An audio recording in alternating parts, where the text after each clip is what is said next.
Okay, Blues TV is talking to Matt Stiles this week, who is the lead coach for the Under-19 Colts. Thanks for coming to talk to us, Matt. Could you tell us a bit about your playing career and how you've developed your coaching role at the club?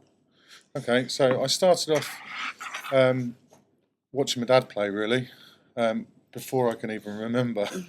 So we moved around a couple of clubs in Kent before we settled in Sevenoaks. And I played there for 5-6 years. And while I was there, I played England 16s and then England 18s. And we had quite a successful year in that year because there's two different England setups for the under-18s.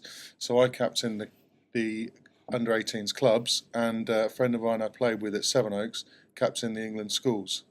So, like Newbury, they had a really, really strong minis section. And from Sevenoaks, I got watched playing by a scout from Bristol when they were in the Premiership, sort of for the first time recently. And I went straight there, straight out of school, straight to Bristol, played with Bristol 21s, then progressed through to the first team and played, 30 or 40 games for the first team there before coming to Newbury. And Ben Ryan signed me up to come here. Really enjoyed my time at Newbury. Got on with having a career as well while I was here, and then got injured, like a lot of players. Career cut a bit short through injury, and I felt like I had to give something back. I worked with a lot of good coaches during my sort of short career, really, and thought that would be a terrible thing if that just all went out the window just because I got a bum knee. Okay, so how does coaching compare to playing? Well, I'm quite new to having a whole team. I've been coaching for a couple of years, but this is the first time I've actually had a group of players every week, and obviously the season's only just started. It's incredibly frustrating being on the touchline. The greatest sort of secret there is with coaching is that once the game starts, you can do almost nothing, and it's all up to the players, which is kind of hard to get your head around at first. But I'm slowly getting there and realising what it takes to try and get the best out of the players every week, learning what each different type of player likes and what they don't like, what sort of gets the best out of them, what's going to hamper their performance. So my sort of coaching style on game day is really let the players have the lead. They're the guys that can actually make the choices once the game's started. And I can do very little, really. And it's all up to them. And that's the same during the week, really. It's up to the players. The players are in charge, should be in charge of everything that happens, because they're the decision makers. Okay. So the Under-19s had a good win on Sunday against Oxford. What are you hoping for the team to achieve this year? Well, it's hard for me because I don't know them much from before. I know a couple of them from school, but it's a very different setup here. I'm just hoping to sort of take each game as it comes and keep building with each step that we have. We've done quite well in the cup so far. Luckily we had a couple of buys as well, which helped us out. So we'll have a tough game in the cup, which comes up in the next couple of weeks. And who are we playing there? Don't know yet. Okay. I don't think it's been decided as of yet. Okay. But it'll be a team from the southwest south. Right. So it could be someone like Redruth or Camborne all the way down there, or it could be someone a bit closer to home, Taunton or somewhere in Dorset. So I'd hope that we would be able to move on to the next stage of that. But we just have to take it each step of the way, really. The league's coming up. The guys all think they're in with a shout of winning it. I don't know yet because I don't know how strong the league is. So once the couple of games in, I'll be able to talk to you again and tell you where I think we're going to finish. So this season, a few of the Colts qualified players have stepped up to the first team.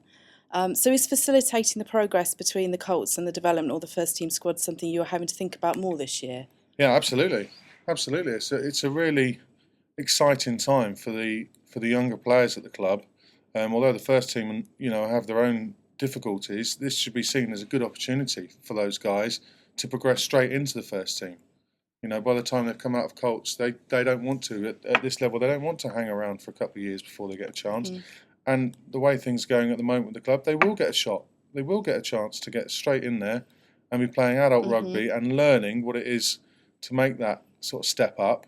And really, we've worked hard. The coaches have worked hard this year on trying to prepare them for that step up, really, and really get them away from falling back into sort of junior rugby habits when things aren't going well, and to continually push themselves forward, because there's going to be very big challenges for these guys should they want to carry on, playing rugby semi-seriously.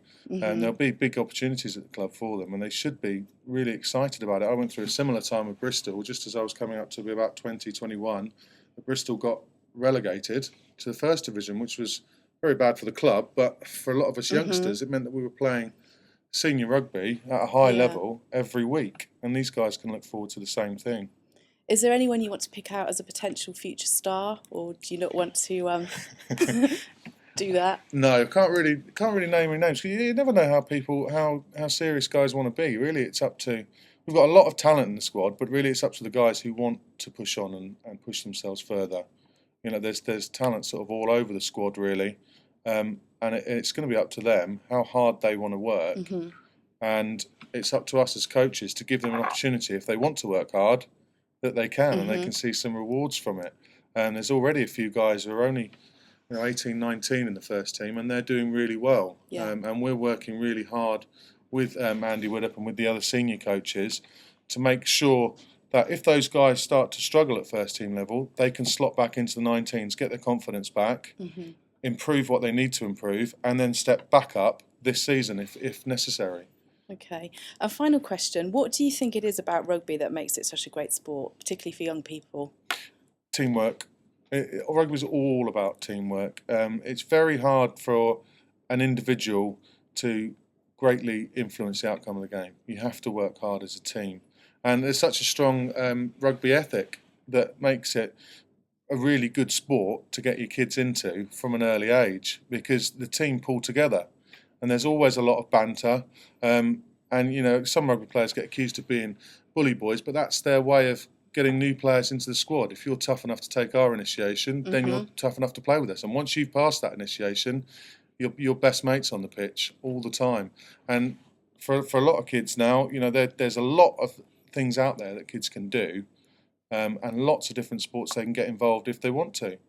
And rugby's very good at bringing people in, saying, you're part of our group, come and be part of our group, and we're going to look after each other while we're here, and then look after each other outside of rugby too. Okay. Well, thanks for coming to talk to us, and hopefully we'll talk to you later in the season.